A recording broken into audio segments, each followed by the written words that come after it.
Hey, how's it going, everybody? Will Kern from Endless Events, and you know it's time for another Event Icons. My gosh, how many episodes have we done so far? And I am just so excited for us to be talking about a major trend waving across the entire industry, bringing the industry together in more puns ways than one.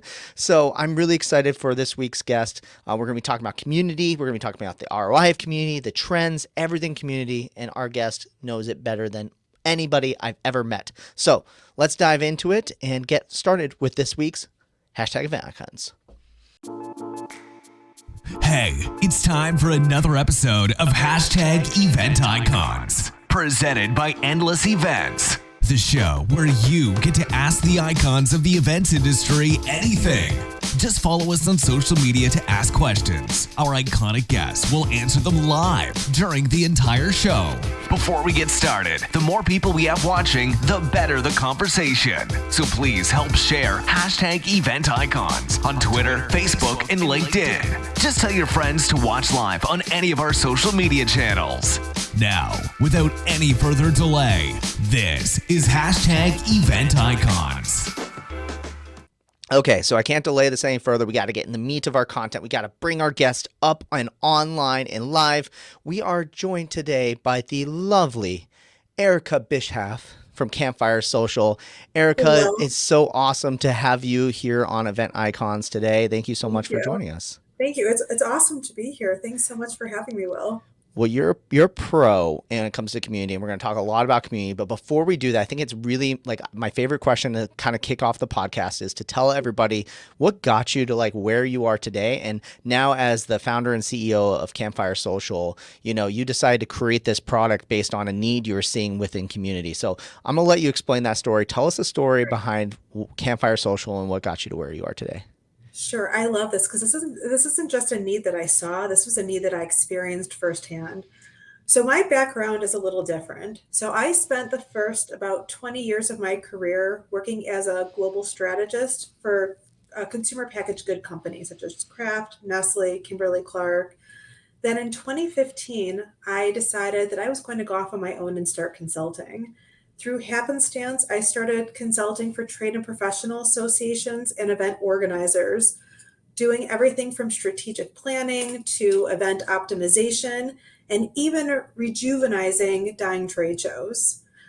Fast forward to January of 2020, I was hired as Freeman Strategy Director, and it was the best job for 3 months because COVID hit. And one of the things that I was able to face head on was this quick pivot from live to virtual, which I'm sure everybody here knows all too well.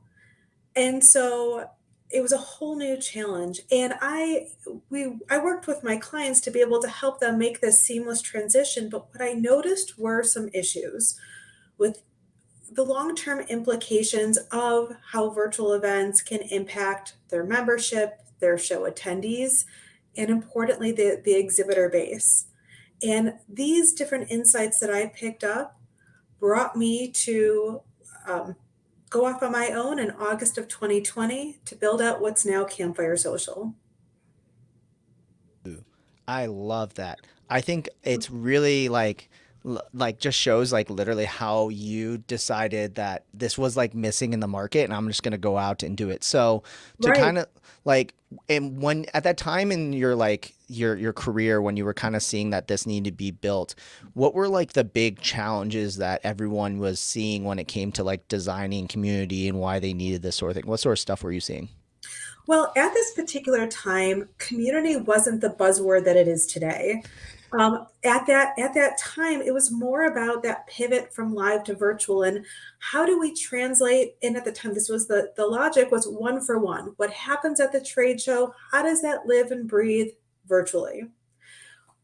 Well, there lies some of the problems that popped up. One of the biggest problems is the need to involve your exhibitors or your sponsors.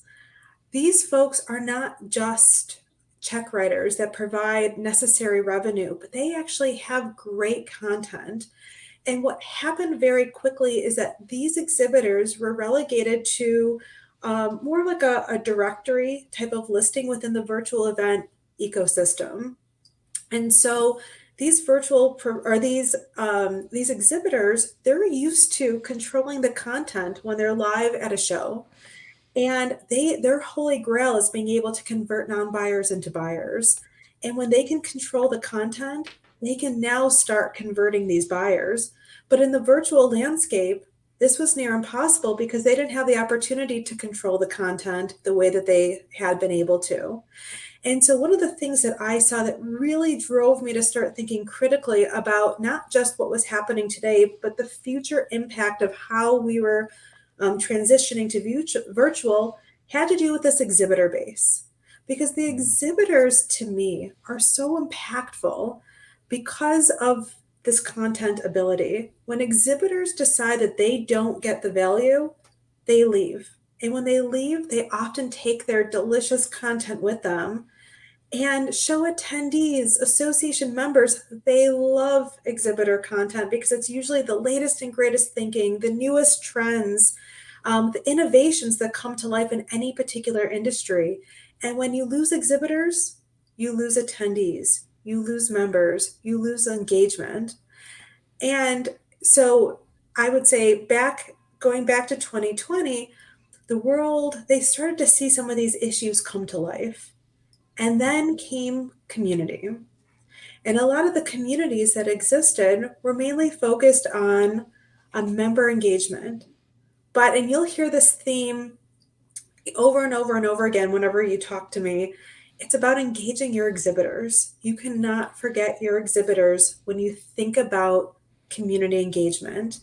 Community should represent everything from your attendees to your members to even your staff, student involvement, any ancillary groups that touch your organization, but also importantly, this exhibitor base as well. And so the communities that existed weren't really focusing on the exhibitors. And so we created a new model that leveraged your exhibitor base to actually help grow your attendee base and your membership community. Ooh, I like that. I think we'll talk like a little bit about like potential revenue models when it comes to exhibitors. Yes. But like everyone I think is super excited about this because like right now exhibitors are at a very like fragile space, right? Like Right, when right, we're going virtual, everyone like convinced a lot of their sponsors to come over, but then sponsors and exhibitors didn't see the value in it necessarily. And I think right, there's like, and then now they're like, oh, should I come back to be an exhibitor again? I think everyone's kind of like in this kind of like limbo mode that could be right. potentially scary for people. And that's scary because I know many planners that almost their entire event budget is based on exhibitors. Like, like the attendee revenue is like almost a nice to have rather than a must have. Exactly. And in this post-pandemic climate, many shows are seeing 40 to 60% capacity, which is normal. We're slowly getting back to where we'll be. But exhibitors come back thinking that they're going to be, back in front of their ideal audience. They show up this year, they're seeing this reduced capacity, and they're like, is this worth it? And so the thing that we as a group in the exhibits industry need to start thinking about is, again, not just what's happening today, but what's the impact of this? Are we going to start seeing attrition when it comes to your exhibitor base at next year's show and in 2 years from now? And the fact that COVID is not going away by any stretch. So how do we preserve these relationships and make them truly viable? Well, talking about the future, I normally like to talk trends like at the end, like at the future, but I think that you're going to have so many of them that I think that will get Yeah. people thinking and asking questions, which by the way, audience right now watching live, ask questions away because that's what this show is all about is answer your questions. Because that's what Erica's here to I do love is it. blow your minds. But let's talk trends really quick. What sort of Sure. big trends are you seeing? Everyone knows about the community trend. If you don't already, go check out a blog on Right. Endless, or I think we've done Event Icons episodes about it. We've done Event Tech podcasts about it, Event Brew episodes about it. Communities like on everybody's tip of their tongue. But let's talk about like what are your big trends that you see affecting community moving forward? Like what big ideas and things are brewing in the pot? Right. So I would say that there's actually four big trends that I'd like to share with you all today. The first being is this whole idea of this integrated community where it's not just about, a place for your members to ask questions and get them answered. It's a place that becomes a social network for your entire ecosystem to be able to come together to network, share content, and even use that to and leverage that content to forge commercial relationships. So that's one. The second, and this really applies to the for-profit show organizers, and it's this whole idea of a year-round membership model. When you have an effective community or professional network that you can bring everybody together, you can start creating a membership model out of your attendees. So now, instead of just touching those attendees for 3 to 5 days every single year, you can start selling subscriptions so that they can get access to the networking, all the delicious content, and even access to all the providers that service their industry every single day of the year. Because that's what people want. They want to be able to access folks within their industry at any given time. I'm going to deviate for 1 second to talk a little bit about LinkedIn, because we all tend to turn to LinkedIn to be able to have that connection. But the truth is, with LinkedIn, there's a lot of noise. I publish articles and I'll get likes, but it's usually from people that may or may not be a part of the events industry. And the events industry is who I'm targeting. And so a lot of good content that should have legs kind of get lost in that giant sea that is LinkedIn. The benefit about having smaller professional networks that are designed for just a particular event, or just an association, or just an industry vertical, or even a corporate landscape, is that those conversations and the people that you get to network with are truly within your industry, and people will pay for that. And so that is something that we've been working on with our clients in terms of being able to monetize your attendees year-round with your professional network. Another big trend, and this one is probably going to perk up everybody's ears right now, it's this whole idea of truly integrating community with your events. It doesn't matter if it's a live event, if it's a virtual event, but it's not just thinking anymore about engagement and interaction as silos. I tend to see from the clients that I used to work with, and even potential clients for Campfire Social, that people are used to silos. So we've got our virtual events here, we've got our live events here, and we've got our community here. And the truth is, we should be having a hybrid approach that all interweaves together. That's the most effective way to breed engagement. One example to just illustrate what I'm talking about with baking in your community with your events is letting the event content drive community discussion. So imagine this. Imagine you're at your event and you've got speakers that are presenting, whatever topic it is. I'm holding, a pencil right now. Maybe it's about, lead manufacturers. You can leverage what that speaker is talking about to create a group right on the spot and encourage people to come right in to that particular group to carry on these conversations. Or let's just say there's, maybe a networking event and you hear different topics being talked about. Add those into your community in real life and encourage your attendees to be sharing those conversations in real time. They can also be posting things like pictures of them, reconnecting with their colleagues. It could be ways for, when they meet exhibitors on the show floor to be able to continue those conversations and not have to worry about remembering somebody's business card, or, if they don't even want to share, their personal email or phone. You can leverage your community to allow those relationships to really take hold and grow. But I love talking about the aspect of letting your event content drive your community. The beauty of a well-designed community or professional network is the ability for you to get data and analytics around these conversations that are happening. And, Will, I actually think data and analytics should be its own separate question because there's a lot of thoughts there. But when you get your event attendees talking about the content that exists at your event, and you can collect social listening. So the trending words, trending hashtags around that content, and even the behaviors that people exhibit in terms of what types of posts they're liking or where they're commenting. You can get a really good feel in terms of how effective your event truly was. Now, most people leverage post-event surveys, but most people are in this euphoric zone after being able to see people, especially now for the first time in forever. I was at an event in December, and it just felt good to see human beings in real life. And so people are willing to say, yeah, this was amazing, this was great. But the proof comes based off of their actual behaviors, and you'll see that through their engagements in your community or professional network. So that was 3. And the last trend that I'd love to bring up is this whole notion of the community model.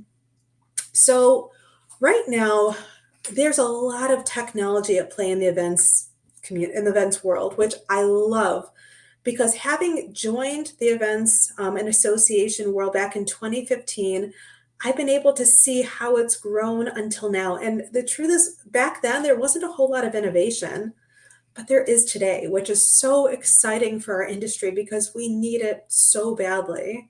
And so with this plethora of different options, you've got the ecosystem approach to building a community, or an all-in-one. And so there's different options for different organizations based off of what the needs are. And actually, Will, I think this is a whole other conversation as well, to talk about the ecosystem versus all-in-one, because this all boils down to your strategy. And I think we should talk about strategy too. So there's You're a just lot like of making this perfect transitions for me right now. happy to. Okay, yeah, you have like I have a zillion questions because this was all such Great. great stuff. Great. Where to start? Let's start. I think like definitely we'll come back to data analytics and what data Great. analytics that will do for community. I think also talking about like how do we actually engage with people, I think will be really, really important. But yeah, let's talk about that like larger strategy. What do you Right. think the strategy of a community, and let's talk, like, I guess the example we'll use is probably the most common one, that you have an event existing right now. Because let's assume if you have an association or something like that, there's a lot of easy parallels to make to this and stuff like that. But let's talk about like the person who doesn't have an association. They have a big attendee base, 1,000 people come to the conference every year. Yeah. This year they're down to 600. They're trying to figure out a way. Like, I want to keep these people engaged year round. I want to make it more obvious that when like we're going to sell our conference, I have a way to directly reach them without having to spam them on email or hound them down or provide them a bunch of ads. What's the strategy for that person who's planning an annual event to create a community around it? What's the strategy behind that? Right. Well, first and foremost, and this is me putting my strategist hat on. This is from my many years of doing this on the corporate side and association side. It's first understanding what strategy truly means. Back in, when working with some clients, like, people have come to me saying, well, we need a content strategy. Okay, great. We can create a content strategy, but you need your overarching strategy first. And a true strategy balances your organizational goals against your stakeholder needs. So the first step is to start asking your organization questions in terms of, what do we even need to be accomplishing?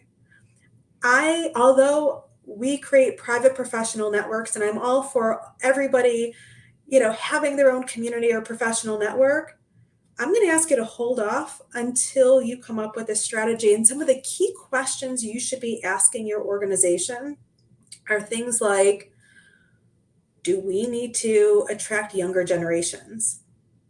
Do we need to address sponsor churn?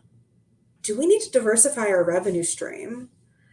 How do we remain relevant in a virtual world where people are still remote? Yes, we've got our live events, but this is still a virtual world that we're living in. And this virtual world competes with everything the events world stands for, because we're all about live, meeting in person. And so we've got to come up with a way to mesh them together. And is business continuity an issue? I've looked at many 990 reports throughout my career. And the one thing that's been consistent is a lot of organizations put about 60 to 80% of financial risk into one live event. And my assumption is it's probably, I mean, it's higher with event organizers in the for-profit space. And so these are real big business issues that we need to think about. So with that being the case, how do we blend this whole idea of community? Do your stakeholders want community? Do they want this touch point year round? What matters most to them? Is it networking? Is it content? Is it commercial transactions? Because if you know what your stakeholders want, now you can start balancing it against your organizational goals. And why this is so important is there's different types of communities. There's different professional networks that can address these different needs. I was on a sales call not too long ago where somebody was talking about how they like a particular format of a community, which I'm like, okay, that's great. That's great. We should understand that first. But then when I started asking questions about what are your business goals? Well, one of the biggest business goals was to attract millennials and Gen Z. Okay. So when we think about millennials and Gen Z, there was actually a study that I recently read. I'm happy to share the link with anybody interested. That said 7 out of 10 Gen Z say that they never have to meet a person in real life to forge a meaningful connection, which is a terrifying stat for the events industry because we need to make sure that we are bringing people that are starting to age in, because we've got people aging out and we need to be able to maintain our levels of engagement and those attending our events. So, okay, we know that, but then there's more to the story. If these folks can meet virtually in a safe place that they're used to, like they're used to being on Instagram and Facebook and LinkedIn, where they're sharing content, consuming content, and using content to build relationships, they can build these relationships in a way that they're used to experiencing it. They're more apt to want to register to attend an event live to meet these people in real life. And this is a really powerful fact, an important fact to understand, because if that's the case, we need to make sure that we're providing them with an interface that matches what they're used to, what they're comfortable with, something modern that looks and feels like a social network or a professional network. And so that's just one example of how you can balance organizational goals against against what your stakeholders truly want and need to make sure that you're getting the right tools for them. And so that's the start of creating your strategy. And there's more, and there's so much more to dive into. Yeah, there's so much. It's like we need like a 5-hour podcast, but nobody would have 5-hour podcast. All right, be prepared, everyone. We're going 5 hours today. Let's go. Oh, you forget a glass of water. You got to bring like a whole meal with you.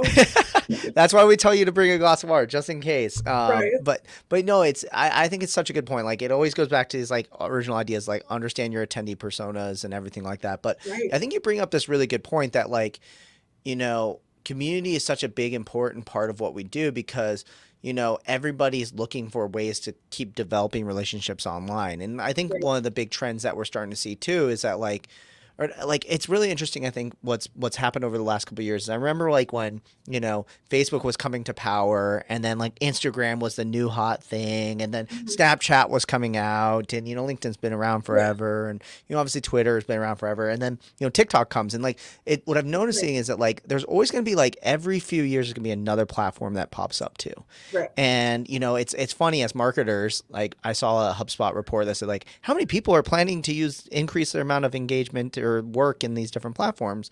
And I feel like that's always going to be the question marketers are going. It's like, where do I go where my audience is, and how do I chase them? When in reality, like, we're trying to figure out how do we bring them into us, and how do we bring our audience and keep them around us all the time.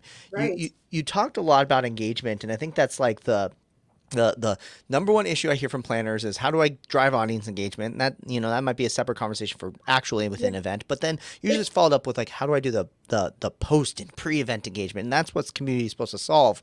Right. And for, I think a lot of people, they're like, yeah, we'll just like build a community and it'll just do it itself. Yeah. It's hard work. I think people forget, and especially having built a professional network, you really forget that LinkedIn was not built overnight.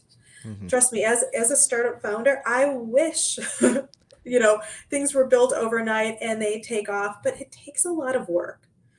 Um, I want to go back to one thing that you just mentioned, Will, and it's that whole notion of why can't I get engagement? The number one reason why I see that people don't get engagement is they're leveraging the wrong platform for what their audience needs. That is a huge start. If you don't have something that feels relevant to your audience, they will not use it. Or if it's too feature heavy, they won't use it. You have to understand what your users want, and then they'll flock to it. But in terms of growing a community, it can take years. For our clients, we talk about that they should not plan on building their community for today. You start building today for 3 to 5 years from now. That should be your goal. Is you start building, you start laying down the seed, the foundation to get more people talking and more people talking and more content. And you start learning and you look at the data to understand exactly what works, what doesn't work. And you just keep cultivating this. And then year over year, it grows because the more conversations breed more users that breed more content that breed, quite frankly, more exhibitors, more revenue, if you want to monetize your community. And it just keeps feeding itself. I think personally, if you build a community and you have about a quarter to a third of your audience just on your platform in year one, you're probably doing a really good job, because it takes a lot of work. We've written playbooks in terms of how to market your community, how to grow it, how to onboard users effectively, how to onboard vendors to your community effectively. And these strategies do work to get more people involved and participating. But you also need a good community manager. Just like you wouldn't leave marketing up to just automation, you want a good marketer. You want a great CMO that has vision. It's worth the investment in having a community manager that has vision and has, the skill set to get people engaged, and excited to participate. I like that. Yeah, definitely. I think the community manager is like a big key role. And that's one thing I'm learning about building like a community is that like it, it, I don't want to say it's like a full time job in some ways, but it's a full time attention. Like it needs to be that this is like everything that happens within needs to have a single person that it can go to because like a lot of it is them engaging on every comment, right? Like for example, if Sarab leaves a comment on the main home feed, like I Right, need to within 24 hours at least like show some excitement in the comments to kind of build right, that engagement, just be that cheerleader in a lot of ways.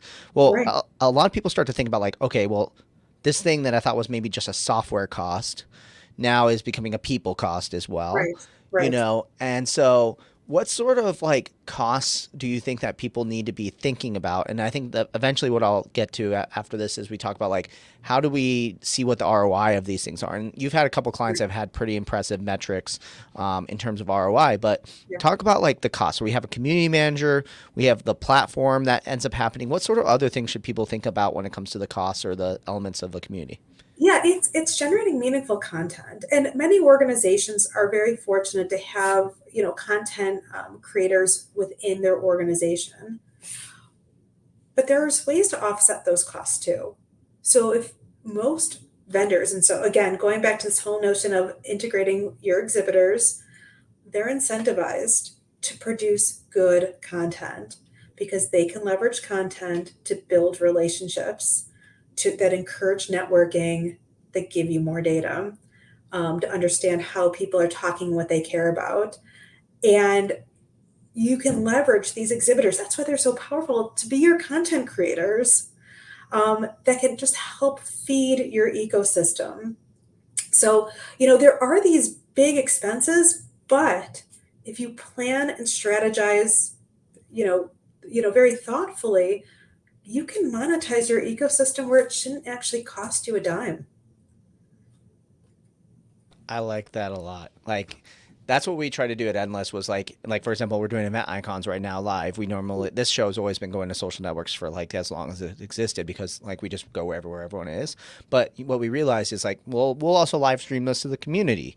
We'll also live stream the back behind the scenes recordings. Like we actually, Event Brew and Event Tech podcast originally just recorded behind closed doors, and we kind of liked it that way because event icons requires a lot of like energy to be on camera and everything. But then we Yeah. realized like, okay, we'll just do video, but we're gonna make it super casual. Like Will's not gonna be an endless swag, every single time. It's gonna be, Right. and what we did is we just live streamed the recording of it. And I bet most people have a podcast that they're already recording, so just live stream that to your community, and Exactly.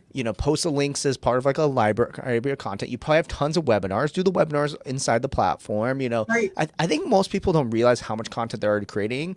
So if you're like an inbound organization or a content marketer already, like it's going to become easy to at least get a weekly 1 to 2 pieces of content on it. But I love the partner piece. And that's what like where we tried to like focus on too with our community was like, let's bring in software partners. Let's bring in other event management folks. Let's bring in influencers and say like, who wants to create content? Because like, Yeah. let's be honest, if it's all within your community and everyone's already in it, and like, let's say you've decided to do the paid model, and we'll talk about revenue in just a second. Like Right. now these people are paid for it. Like almost who cares if the content actually comes from your company, because you're the one who gets to control all the interactions. You get to control his experience. And as long as it's aligned with your vision, right? Like, Right.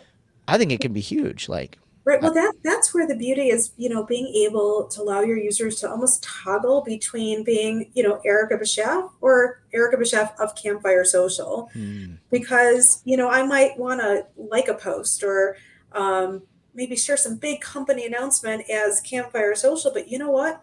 I want to write thought pieces from me, and I want to share it because I want to be a part of the community. I'm not looking to show my company's peacock feathers, all in one fell swoop. I want people to get to know what I can bring to the table, and maybe that'll lead to business. But if not, I'm building new relationships where I can learn from others as well. I love it. Okay, so let's talk about like revenue opportunities, because Sure. this will lead us to the ROI, Sure. math equation, right? You take Yeah. revenue minus expenses, and as long as it's you're in the green, you're looking good Right. at least some sort of ROI, right? Right. But like revenue opportunities. So you've talked a little bit about year-long membership fees already, Yeah. so that's a potential.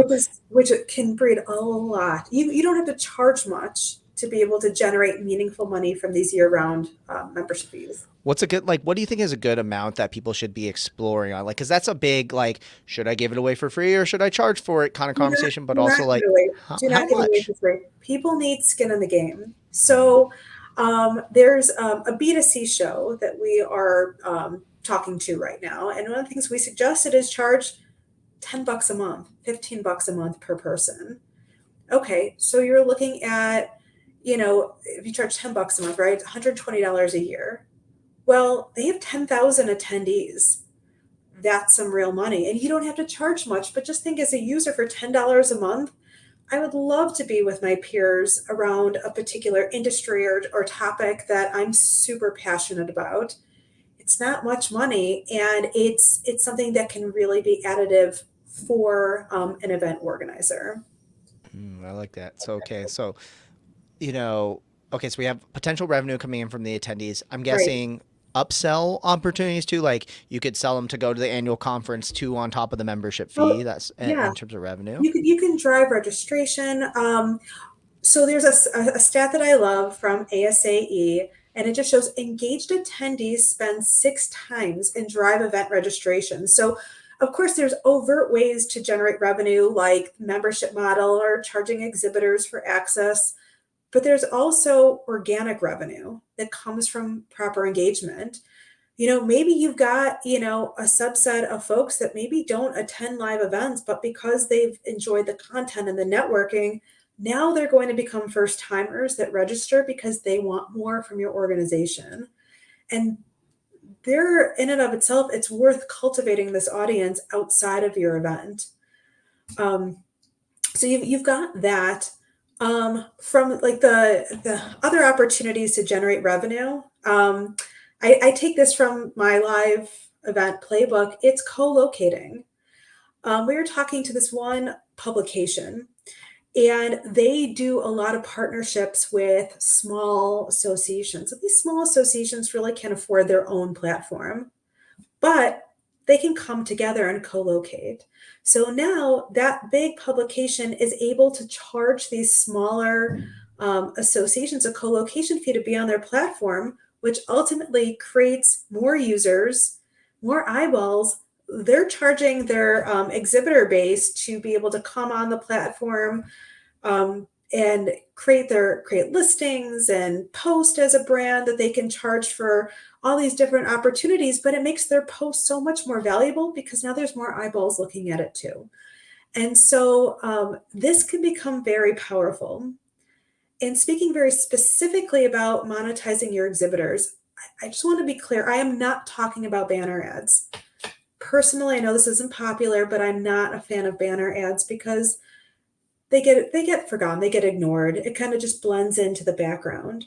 What exhibitors want are true digital marketing opportunities. Their brands are spending money on Google and other social platforms to get to a targeted audience. But your organization has that already because you've already cultivated this industry group or affiliation that you can start charging. You can charge your exhibitors for these sponsored posts that could look just like a sponsored e-blast that you might offer them as a perk. But now it's at this other touch point in the community that's reaching more folks in a very targeted way. And it's worth money to your organization. It's silly to leave this money on the table when you can do it when it's thoughtfully done on the right platform. I'm there with you on the thoughtfully done. Like, let's keep it Right. classy, everybody. Yeah, Like, I keep actually keep love it classy. I love your opinion on banner ads. I mean, to be honest, like, Yeah. yeah, like, sure, you can technically sell a sponsor on banner ads. They will probably buy it and they probably will turn to revenue. Some people might Right. even ask for it, but to be honest, does it really, really work? And that's the challenge with it. Unless you're like really driving. I mean, if you're for that 10,000 person event, a banner ad can have some value. But like, let's be Right. honest, Or a no, big brand. yeah, yeah, If or you're yeah, if you're if you're brand X, nobody's seen you, you'll get an impression, but it might not be lasting. yeah, That yeah. brand X has to do way more. Well, you've also like I think around exhibitors and things like that. Also like creating I think different tiers is also like important and that's like a strategy that you and I have talked about in the past too of Mhm. like, almost like we have the gold, silver, platinum packages we're used to Right. like there's different levels in which you can do this, but you can also piecemeal it out in a lot of ways too. Yep. I think there's a lot of like exciting, and obviously I think like some exhibitor add-ons depend on the platform that you're using and things like Right. that as well. Right. But Um, one of the things that organizations can do, if the platform allows for it, it's even providing them data. And I'm not talking about personally identifiable data. You're not no looking email at lists, like not like no, that was the no, question. I was like, what's your no, fit? no, Are you a fan of no, the? We'll share the no, list. no, no, no email us. You don't need to do that. What exhibitors really need, especially because there's far more mom and pops, more small to medium sized, exhibitors out there than the large scale ones. It's giving them data to understand how to be effective digital marketers on your platform. For example, if you let them post resources on their pages, right? Could be, PDFs, white papers, video demonstrations, photos of their products. What drives the most clicks? Because what that's going to do is it's going to teach them, okay, I need to put more content like this on my page. And oh, maybe I should post this in the feed because it's going to generate more conversation. And when you do this, when you provide this kind of data back to your exhibitors and they start using it to generate more conversation, you get more data back for your organization to understand what people are talking about. That leads into things like social listening. What I mean by that are keywords, trending hashtags that you can provide those to your exhibitors. They pay money outside of your organization to understand what's trending. So monetize this. Let them bake in some of these keywords into their profile so they can stand out to, their ideal buying audience. And they could even create content that is relevant because they're using the right vernacular that resonates with their audience. It's not really about just, giving away, the farm of, my name and email address. It's more of teaching them how to fish. how can they leverage their content to make these relationships on their own? And then if you want to give me your name and email address, great. Your exhibitors will win in the end. I like that. Yeah, I'm definitely like not a fan of the email lists. Like I'm basically at the point of like, can I shut in myself out from the world as much as possible? Just no longer Right. get spammed in any Because sort of way. people don't want to see all these peacock feathers. Hmm. They want good content. And if there's good content, they'll work with you as a vendor. I love it. I think I have one last potential revenue opportunity too that like I think like it kind of like is obvious, but then like I think most people don't realize this too is that like the opportunity is also for these communities for brands directly to build communities for their brands because Yeah. like it's getting harder and harder to reach people. It's getting harder and harder to, especially if they aren't actively reaching out to you, it's harder to like talk with them. Like Right. this shows in how much people are hating direct messaging on LinkedIn, Right. shows with how much people filter out email. My iPhone is set to ignore any calls that are in my contacts. If you Right. get a text, it looks, it's someone you don't know. Even if it says, "Hey, how are you?" You're like, is this someone trying to fish me to like get me Right. to renew my car warranty? Who knows, right? So I think there's also this opportunity that you can build a community, become a communication channel for your sales reps to not like do spammy like sales, but like to Right. start building relationships with Well, you, prospects as you, well. you create a community of commerce where the whole intention is to share new innovations, new big ideas, hear from, current customers that say like, I really loved this widget. Like it really, works well. And let people talk about these products and services. I love that. So to ultimately get to like, so there's some revenue opportunities in terms of exhibitors, in terms of monetizing your attendees. Chances are these are all like new opportunities that people didn't have in their Yeah. revenue standpoint. And I Right. know, I don't know exactly what information you can share because you have so many awesome clients, but like when I've heard from you, like you guys have had some like pretty impressive ROI numbers on it. So maybe even if you don't share specific numbers, so you can share figure numbers at least, but like to show Right. like how impactful this can be. And Right. you've done an ROI calculator too, which we'll link Right. as a resource down below. But like Right. some of these ROI numbers are just like, these are like major amounts of revenue that could change a business. Can you talk through like Right. what these ROIs look like for people that are looking to build communities?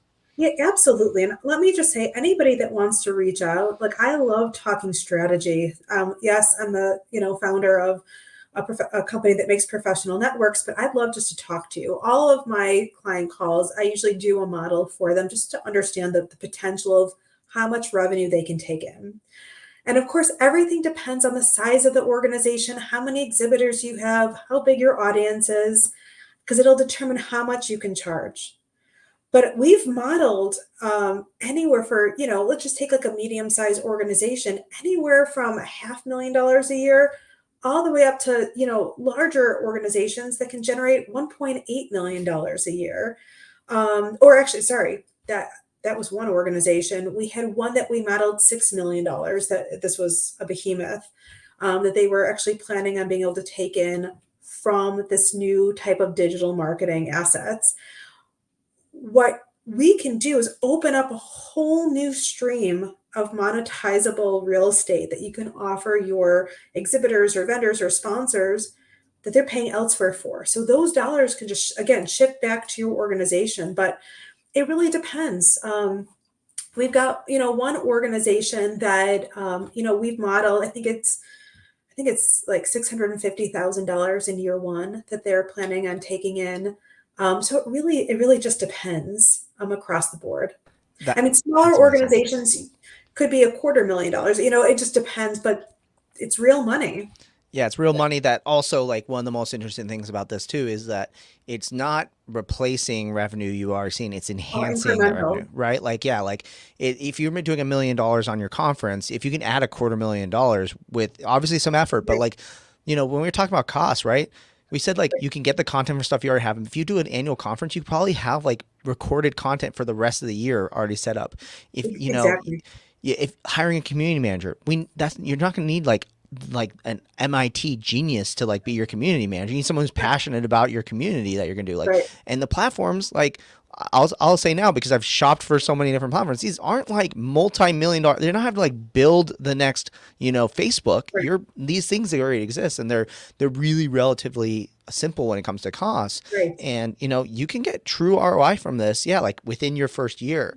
Exactly. And just think it grows year over year. More content leads to more exhibitors, Yeah. more users. And as long as I think you have a good like community engagement strategy and you have someone Right. who's focused on it, that's the biggest challenge I think I see from people Yeah. is like they just don't focus 100%. They're like, we're just going to kind of do this on the side, or Right. like, or we'll try to just move it all internally. And it's like, well, no, like sometimes you have to bring some resources in to do this, Right. Right. which is But awesome. wouldn't it be worth spending 50 grand a year on a community manager to take in $500,000? Oh my gosh, like I mean, that's a 10x result all day. Like I'll take those like take those all day. how do you not do that?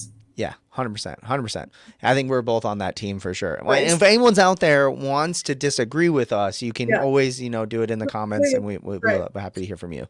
Well, we're getting to the end of time, and I want to make sure that we're respectful for everybody hanging out here. And I know you got a ton more resources that you want to share. So, for everybody who, what resources, books, blogs, sort of Yeah. things are you using to like digest and understand community? What sort of stuff do you have to share with the audience?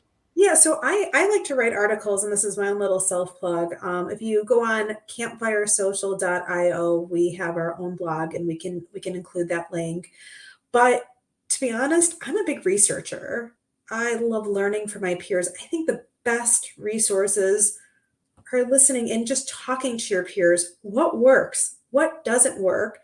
And try to see what makes sense for yourself. I mean, there's books out there, there's articles. I mean, HubSpot has, a multitude of articles that are great to find stats here and there, but really the richest source is just talking to your friends in the industry, because you can learn a lot and start collaborating together. And so true. I think like a lot of ideas come from just like this stage, and I think that's one of the exciting things about the community is it's like kind of a little bit of the wild west right now on there too. So I love that. Definitely check out your guys' blog. It's awesome. Tons of resources, and